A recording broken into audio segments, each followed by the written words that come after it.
Martín Cantera. Bueno, soy el gerente operativo del Parque 3 de Febrero, dependiente de la Dirección General de Espacios Verdes en el Ministerio de Ambiente y Espacio Público de la Ciudad de Buenos Aires. Bueno, el Parque 3 de Febrero es, sin dudas, no porque a mí me toque ser el gerente, pero es sin dudas el parque más importante que tiene la Ciudad de Buenos Aires como parque urbano.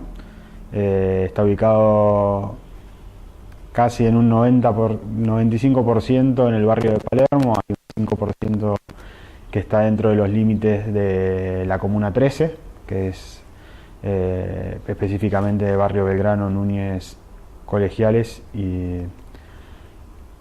es un parque que tiene 370 hectáreas, realmente muy grande. Para que se den una idea, 350 hectáreas es lo que tiene el Central Park de Nueva York, así que incluso más grande que el Central Park.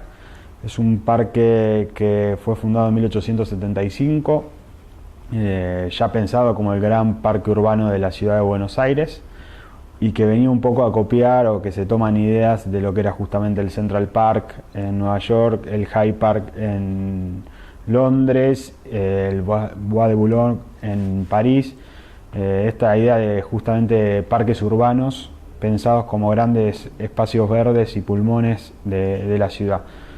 Desde 1875 hasta acá se han ido anexando algunas plazas, se ha ido trabajando más en lo que es a nivel paisajístico que lo que era en su momento apenas se fundó, con un gran componente más adelante ya de Carlos Taís, y por último con la gran obra maestra que hizo Benito Carrasco con el Rosedal. Bueno, el Parque 3 de Febrero originalmente eran los terrenos de Juan Manuel de Rosas.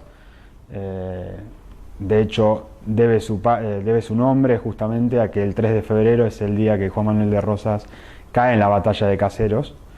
Desde ese momento después Sarmiento anexa las tierras a la ciudad y propone esta ley de creación del Parque 3 de Febrero, y lo empiezan a diseñar en su momento. Termina su gestión sin poder llegar a inaugurarlo, pero a muy poco de que las obras estén finalizadas, y es Nicolás Avellaneda quien le toca hacer la inauguración del parque, pero sin duda se invitó a Sarmiento reconociendo el trabajo que había hecho, y se da fundación con la plantación de un árbol que es la Magnolia grandiflora, que aún se conserva acá sobre la calle Adolfo Berro, ahí en el límite con el jardín japonés. Y con ese árbol es con el que le dan fundación al Parque 3 de Febrero, y aún se conserva la pala con la que se plantó ese árbol, que está en la Dirección de Espacios Verdes de la ciudad. El Parque 3 de Febrero nosotros lo podríamos dividir por un sector, o quizás los dos sectores donde más público hay. Uno es el sector del lago Regatas, un sector que quizás utilizan mucho más los vecinos del barrio, donde hacen deportes a diario, donde recrean un poco más, y un sector quizás más turístico que es el del lago del Rosedal, donde, para que se den una idea, es un parque que durante la semana recibe cada día entre 20 y 30 mil personas, así que es realmente alto el número de asistentes. Y un fin de semana, de acuerdo a la época del año por supuesto, puede llegar a recibir entre 70.000 y 100.000 personas. Así que es realmente un esfuerzo constante el que hacemos, no solo para mantenerlo, sino para tenerlo en perfectas condiciones para todos los vecinos que eligen disfrutar del parque. Para que se den una idea, en el Rosedal hay un sector que es el Jardín de los Poetas, donde se pueden ver varios bustos de poetas, no solo argentinos, sino de todo el mundo.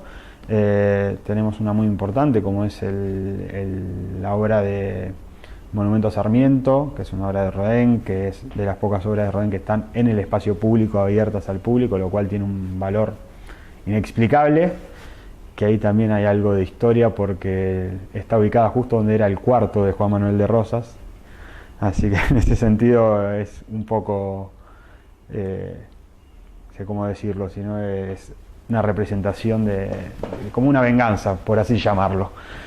Incluso hay otro dato más, que es el monumento a Urquiza, que es quien finalmente derrota a Rosas en la batalla de Caseros.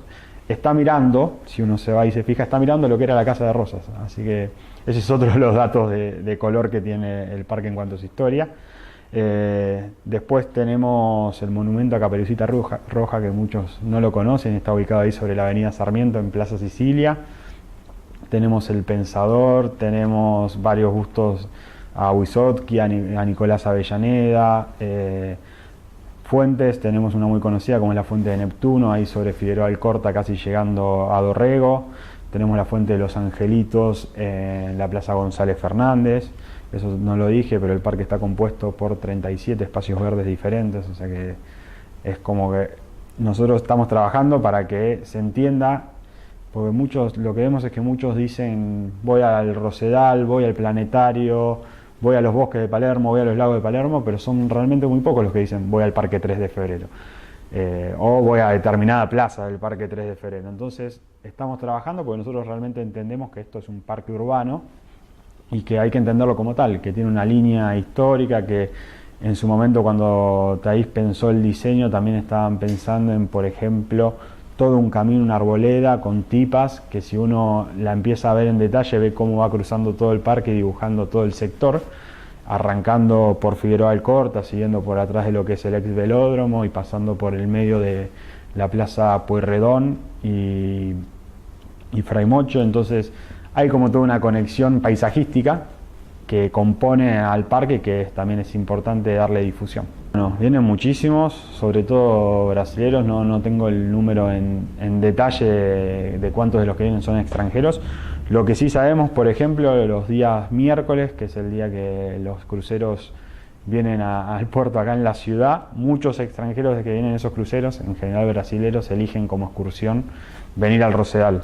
Y un miércoles, por ejemplo, en 2 horas tenés a 3.000 extranjeros solamente en el Rosedal, que ves que llegan los colectivos, se bajan, entran, dan la vuelta, lo buscan por otro lado.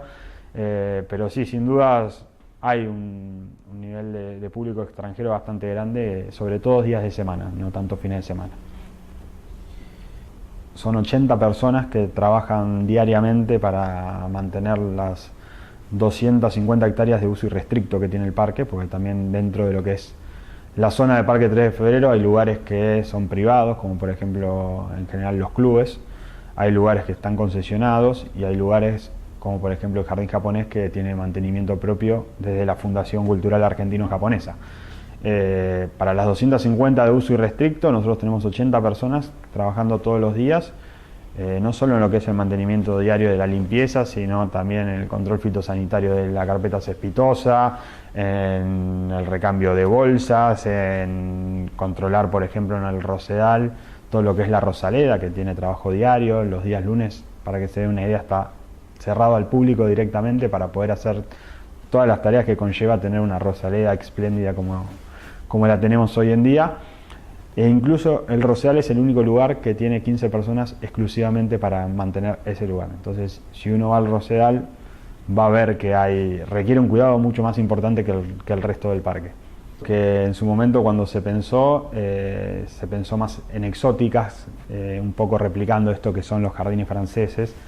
Y después nosotros creemos hoy en día, y también ha habido un avance en la ciudad de recuperar todo lo que es la fauna nativa, la flora nativa, perdón, un poco pensando justamente en la fauna nativa. Digo, las exóticas lo que hacen es justamente alejar lo que es la fauna autóctona del parque. Entonces, ahora en conjunto con organizaciones y sobre todo con el Club de Observadores de Aves Coa Carancho, que es el que tiene la zona de Palermo, se hizo un lindo bosquecito de nativas en Parque Olímpico, un poco para ir recuperando en algunos espacios lo que es la flora autóctona, y que eso a la vez atraiga a la fauna, sobre todo. Para que se den una idea, en Palermo se han llegado a ver 200 especies de aves diferentes, solamente en el Parque 3 de Febrero. Ellos hacen censos todos los meses, obviamente va variando de acuerdo a la estacionalidad del año, pero hoy no estamos en 200 como se estuvo en su momento, pero se está trabajando, y cada vez la verdad que con el trabajo que se viene haciendo en conjunto, la cantidad de especies empieza a incrementarse. Nosotros tenemos un centro de atención turística en el parque, que es una oficina del ente de turismo de la ciudad, no es que es del parque específicamente, pero sí se encarga de hacer todo lo que son los recorridos turísticos adentro. Sobre todo hay mucho interés, y eso es una realidad, por el Rosedal. Es un lugar que es conocido a nivel mundial y que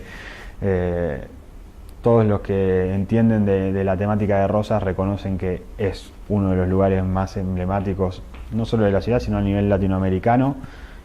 Incluso yo he tenido la oportunidad de conocer otros rosedales en diferentes ciudades del mundo y no tiene nivel de comparación con el que tenemos nosotros. Tal es así que, por ejemplo, en el año 2012 se ha dado el galardón de Jardín de Excelencia, siendo el único rosedal en Latinoamérica que tiene ese premio, que le otorga la Confederación Mundial de Rosas. Buenos Aires se postuló en 2012 a través de un trabajo en conjunto con la Asociación de Rosicultura y obtuvo el premio, y ahora nosotros todos los años sistemáticamente viene el jurado internacional de la Confederación Mundial de Rosas a evaluar si el rosedal todavía sigue mereciendo tener esa placa en el jardín. Entonces a nosotros también eso nos implica un esfuerzo extra, porque realmente si nos la sacan tendríamos que cerrar las puertas e irnos todos junto con la placa. Pero confiamos en que estamos haciendo un trabajo que nos permite seguir manteniéndola. Sí, en su momento hubo una reconstrucción muy grande en 2008 del Rosedal, que se hizo en conjunto con un sistema de padrinazgos que tiene la ciudad. El padrinazgo es un convenio que se firma con un privado, con una persona privada, donde a través de un bien o un servicio apoya lo que es la gestión de la ciudad. En su momento YPF había firmado un padrinazgo con la ciudad, con la Fundación YPF, con mucho interés, sobre todo de su presidente, en la temática de las rosas, y se hizo una reconstrucción muy grande. Una vez vencido ese padrinazgo, junto con la reestatización de YPF, la Fundación dejó de apadrinar el rosedal, y desde ese momento la ciudad se hizo cargo completamente. Hasta el día de hoy nos ocupamos nosotros del mantenimiento. Tenemos un equipo de jardineros que obviamente está especializado en la temática. Tenemos un ingeniero agrónomo que está de lunes a sábados e incluso hasta domingos viene a controlar específicamente lo que es el rosedal de Palermo y el tema de las rosas. Es un ingeniero agrónomo recibido, o sea que conoce la temática y también se especializa. Ya hace 2 años que está, así que viene trabajando bastante bien, y si hoy uno va al rosedal ve los resultados. Tenemos un equipo técnico dentro del parque, con una paisajista y una arquitecta, que sobre todo la paisajista y la arquitecta la dejamos un poco de lado, pero la paisajista también es la que controla no solo el rosedal, sino todo el parque, las especies arbóreas, las rosas, las diferentes plantas que tenemos. Es un trabajo medio en conjunto, ¿no? Desde un ingeniero agrónomo, los jardineros, la paisajista nuestra, y sí también nos ayuda mucho la Asociación Argentina de Rosicultura, con la que tenemos un muy buen vínculo, y nos asesoran permanentemente en todo lo que pueden. Bueno, uno de los hitos importantes que tenemos en el año, y te diría que uno de los más importantes que tenemos, es la poda del rosedal. Los rosales, básicamente por una cuestión de vida de la planta, hay que podarlos todos los años. Muchos a veces dicen, no, pero tengo la rosa ahí en perfecto estado, hay que podarlo igual, porque lo que hace es justamente ayudar a la planta a que siga creciendo con fuerzas. Entonces todos los julios se viene podando el rosedal enteramente. Hasta hace 4 años atrás, solamente los vecinos que estaban muy interiorizados en el tema y sabían sobre reproducción de rosas, venían y le pedían a los jardineros mientras podaban que les vayan pasando las ramas. De ahí ellos armaban el esquejado. El esquejado es el método por el cual uno puede renovar esa planta creando un nuevo rosal. Entonces se vio que generaba cierto interés en aquellos que eran aficionados de las rosas, y también pensamos que podía llegar a generar un interés en los vecinos particulares que les gusta la jardinería y que quizás no conocían el método del esquejado de rosas.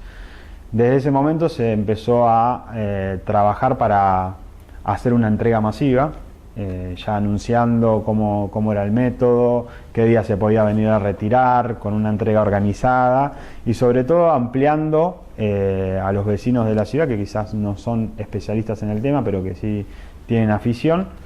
O nos sucede cuando vemos el público que alguna persona vio en algún medio o escuchó cómo era y se interesó porque le encantaría tener rosas en su casa, y también viene a buscar los esquejes. Y desde ese momento, las primeras 3 semanas de julio en general, porque de acuerdo al clima es cuando se tiene que podar, pero en general coincide con las primeras 3 semanas de junio, hacemos un sistema de entrega organizado donde le damos a todos los vecinos que vienen 5 esquejes para que ellos puedan reproducir una rosa al rosedal en su casa.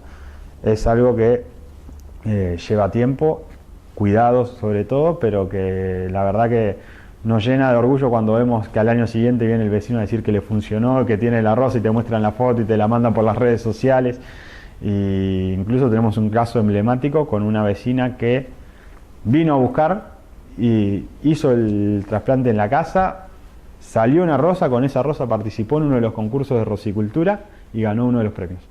Así que realmente eso es lo que nos llena de orgullo, porque realmente es el resultado final que buscamos, ¿no? Que la gente no solo venga a retirar los esquejes, sino que la planta le crezca en su casa, y si después puede participar de un concurso y ganar, mucho mejor todavía. Hay muchas actividades deportivas que trabajamos juntos con la Subsecretaría de Deportes, de clases de baile, entrenamiento funcional, yoga. Hay muchos espectáculos en el parque. El año pasado recuperamos lo que era un escenario flotante que existió antiguamente en el parque, que fue quemado en la época de la dictadura, y desde ahí nunca se había recuperado. En ese escenario hicimos un ciclo que se llamaba Música en el Rosedal, que terminó el año pasado, donde todos los fines de semana, tanto sábados como domingos, había bandas de jazz, había música cultural, popular, de todo tipo. Y era algo como diferente, porque uno no solo venía al Rosedal a pasear, sino que también podía escuchar un poco de música. Por otro lado, también somos sede de muchas de las maratones que hay en la ciudad, donde de repente en 4 horas de la mañana puedes tener a 10.000 personas corriendo, así que realmente llevan una importancia logística muy grande, pero bueno, ya a esta altura, como es una de las sedes principales, ya está todo bastante congeniado y no sufrimos nosotros desde el parque por estas corridas, sino que ahora ya disfrutamos que sea el parque sede de esas maratones. Hemos logrado reordenar el tránsito, porque obviamente los corredores vienen en auto. Hemos logrado unificar los criterios de armado, cuidando sobre todo la carpeta cespitosa. Entonces hoy en día las maratones ya las disfrutamos y nos pone contentos que esas 10.000 personas vengan a correr al parque. Sí, en algún momento fueron un dolor de cabeza, como todo cuidado del espacio público. Tenemos de vez en cuando algunos recitales. Pasó el año pasado que hubo un convenio muy grande con el Teatro Colón, y lo mismo que había en el Teatro Colón en estos festivales con artistas españolas y argentinas, también se trajeron acá. Tuvimos el Festival de Derechos Humanos acá. Tenemos algunas de estas ferias gastronómicas que hoy en día andan dando vuelta por la ciudad, también acá. Mucha gente que viene a hacer ejercicios, patinetas, rollers, bicicletas, un montón de actividades, tanto recreativas como aquellas personas que vienen solamente a hacer deporte. Nosotros lo que queremos hacer entender muchas veces al público es que no es solamente una pista de atletismo, sino que también es un lugar recreativo donde todavía hay gente que viene a pasear, a disfrutar, a distenderse. Y entonces nuestra misión desde el parque es justamente lograr dar respuesta a las demandas que tienen los diferentes grupos que vienen a disfrutar del parque. Pero fines de semana, sin duda, es un público totalmente diferente al que viene los días de semana. De lunes a viernes, sobre todo, es un público muy de la ciudad, y sobre todo es un público que viene mucho más a la parte de la recreación deportiva. Nosotros a la mañana, en realidad cualquier hora del día, pero sobre todo a la mañana y más llegando a la noche, vas a tener a muchos grupos entrenando y corriendo por todo el parque. Fines de semana sí, es mucho más recreativo, requiere otra logística. Nosotros los fines de semana peatonalizamos el parque, prohibimos el ingreso de circulación de automóviles.